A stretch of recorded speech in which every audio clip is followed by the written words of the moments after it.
Bismillahirrahmanirrahim. Berbicara mengenai sejarah Masjid Agung Majalaya, yang pertama kali mewakafkan tanah yang digunakan untuk pembangunan Masjid Agung Majalaya itu adalah seorang tokoh yang bernama Raden Haji Tubagus Zainuddin. Nah itu yang pertama kali mewakafkan tanahnya untuk Masjid Agung Majalaya. Kemudian Masjid Agung Majalaya ini mulai dibangun pada tahun 1939. Kemudian menurut penuturan sebagian sumber, para kesepuhan Majalaya, termasuk dari keluarga saya juga saya punya kakek, yang mana kakek saya itu dulu pernah menjadi kepala desa di era tahun 1940-an dan 1960-an ya, yaitu Pak almarhum Bapak Lurah Ana dan almarhum Bapak Lurah Uju. Beliau berdua pernah menjadi kades di salah satu desa di Majalaya, itu Desa Bojong. Nah, berdasarkan penuturan para sepuh tersebut, masjid ini selesai dibangun sekitar tahun 41 atau tahun 42 gitu. Nah, adapun sebelumnya sebenarnya memang masjid ini sebelum dibangun secara besar-besaran tahun 39 itu memang sudah ada di situ semacam tajuk atau ya, tajuk itu seperti apa? Musola lah kalau zaman sekarang begitu. Nah, jadi bangunan yang kita sekarang kenal ini itu dibangun antara tahun 39 sampai tahun 1941, ada juga yang mengatakan sampai dengan tahun 1942.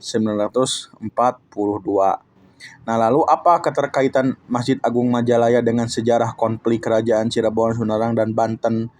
Sebenarnya ini masanya terlalu jauh begitu ya, antara tahun berdirinya Masjid Agung Majalaya dengan konflik antara kerajaan Sumedang Larang, Banten, dan Cirebon atau yang dikenal dengan Perang Ganeas gitu ya. Memang ini jaraknya cukup terlalu jauh begitu. Akan tetapi bukan berarti tidak ada keterkaitan. Ada keterkaitan, cuma hanya sedikit saja begitu, tidak terlalu dominan dalam sejarah pembangunan Masjid Agung Majalaya. Seperti yang saya jelaskan sebelumnya, bahwa Masjid Agung Majalaya ini sebelum dibangun secara besar-besaran menjadi masjid yang sekarang kita kenal ini, dulunya adalah sebuah tajuk atau sebuah mushola kecil yang dibangun di tengah di tengah perkebunan karet.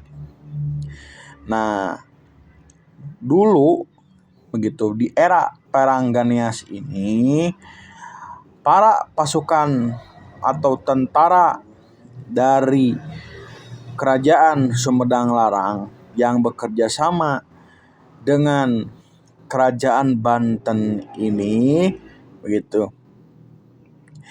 mereka membangun semacam persinggahan di daerah Majalaya ini.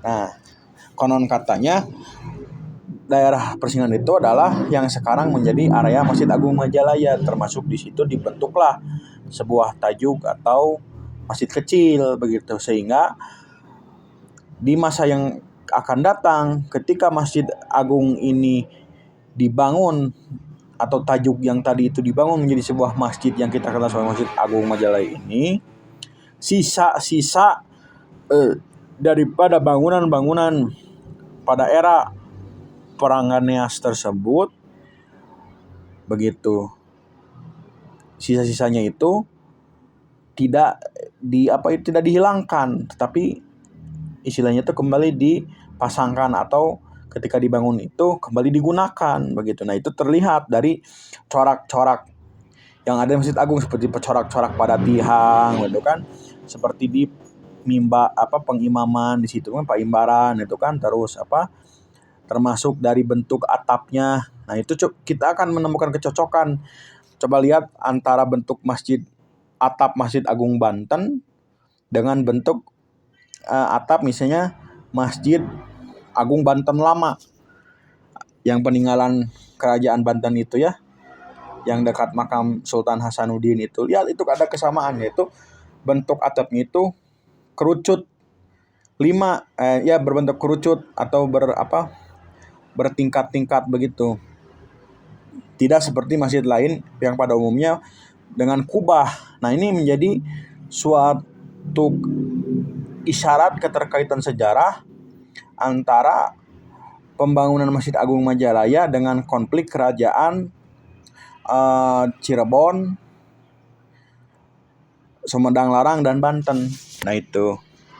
Jadi di sini ada keterkaitannya. Mohon maaf tadi salah, maksudnya bukan yang singgah itu bukan dari kerajaan Banten sama Sumedang, tapi dari kerajaan Cirebon yang singgah ke wilayah Majalaya, dan mereka mendirikan bangunan persinggahan dan juga termasuk di dalamnya adalah tajuk begitu.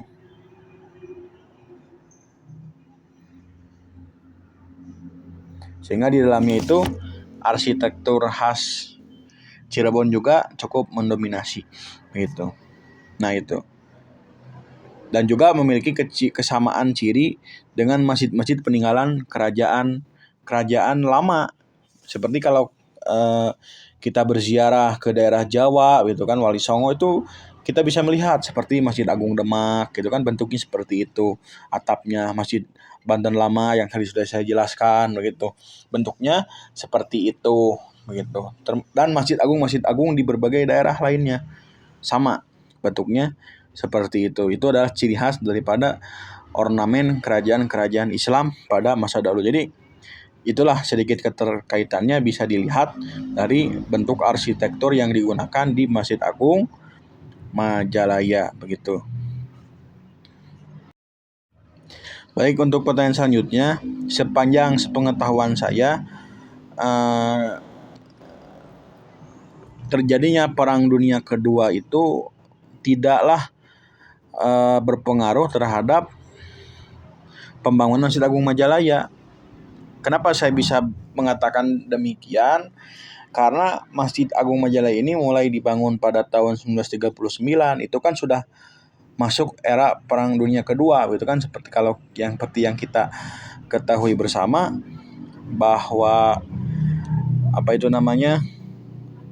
Perang Dunia Kedua itu berlangsung antara tahun 1939 sampai dengan 1945 begitu, dan Masjid Agung ini dibangun pada rentang waktu tahun 39 sampai tahun 41. Ada juga mengatakan sampai 42. Artinya pembangunan Masjid Agung Majalaya ini begitu berjalan saja meskipun dengan adanya Perang Dunia Kedua begitu.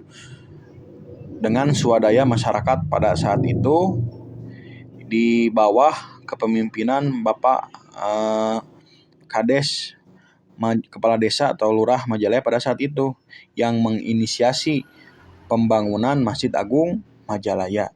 Artinya dengan adanya Perang Dunia itu tidak terlalu memberikan dampak yang besar begitu untuk pembangunan Masjid Agung Majalaya. Mengapa Masjid Agung Majalaya menjadi pusat aktivitas masyarakat, kegiatan masyarakat selama masa perang dan setelah kemerdekaan? Jawabannya adalah karena pada saat itu memang belum banyak masjid yang dibangun begitu. Istilahnya masjid jami'nya itu atau masjid yang bisa digunakan sebagai tempat Jumatan atau masjid besar itu baru ada satu, yaitu Masjid Agung Majalaya. Meskipun di Majalaya juga sudah ada masjid-masjid lain. Nah, kalau kita mengenal di beberapa desa di Majalaya, termasuk di desa saya, di Desa Bojong, ada yang disebut sebagai Masjid Pusaka. Artinya itu masjid yang sudah tua atau masjid yang sudah lama begitu. Jelas karena saat itu posisi Masjid Agung Majalaya sebagai masjid terbesar yang ada di daerah Majalaya, tentu ini menjadi pusat kegiatan masyarakat. Selain itu Masjid Agung Majalaya ini didirikan tepat di depan alun-alun Majalaya. Nah, tentunya di alun-alun Majalaya ini banyak orang beraktivitas, masyarakat berseliweran melakukan beraktivitas, secara otomatis maka Masjid Agung Majalaya itu menjadi menjadi pusat kegiatan masyarakat begitu. Termasuk di era Hindia Belanda pun kegiatan pendidikan agama, syiar Islam itu dipusatkan di Masjid Agung Majalaya gitu. Nah, begitu pula sudah era perang kemerdekaan. Setelah kemerdekaan pun sama. Apalagi dulu kantor Kecamatan Majalaya yang lama itu sebelum dipindahkan ke Babakan itu ada di daerah situ. Selain itu di situ juga dekat dengan pasar. Begitu kan? Dekat dengan area-area perekonomian seperti sekarang dekat Masjid Agung ada berdiri Bank BRI, Bank BNI, begitu kan? Nah, ada juga perukoan daerah situ. Nah, tentunya Masjid Agung Majalaya ini akan menjadi pusat kegiatan masyarakat karena lokasinya yang strategis berada di tengah-tengah area yang memang masyarakat banyak melakukan kegiatan di situ. Selain itu juga sampai sekarang Masjid Agung juga digunakan untuk acara-acara seperti tabligh akbar, pengajian bulanan, begitu kan, peringatan Hari Besar Islam gitu. Selain posisinya yang strategis, juga Masjid Agung Majalaya ini memiliki lahan yang cukup luas. Begitu. Dan nyambung juga dengan lapangan alun-alun tadi. Misalnya kalau kita mengadakan tabligh akbar dan peringatan-peringatan besar lainnya, tentunya itu akan sangat mudah untuk kita mendirikan panggung, tenda dan lain sebagainya, begitu. Berbeda dengan masjid-masjid yang di daerah Majalaya, memang terkadang baik masjid yang lahannya sempit atau ada di dalam gang. Berbeda dengan Masjid Agung Majalaya, posisinya yang strategis berada di pusat kegiatan masyarakat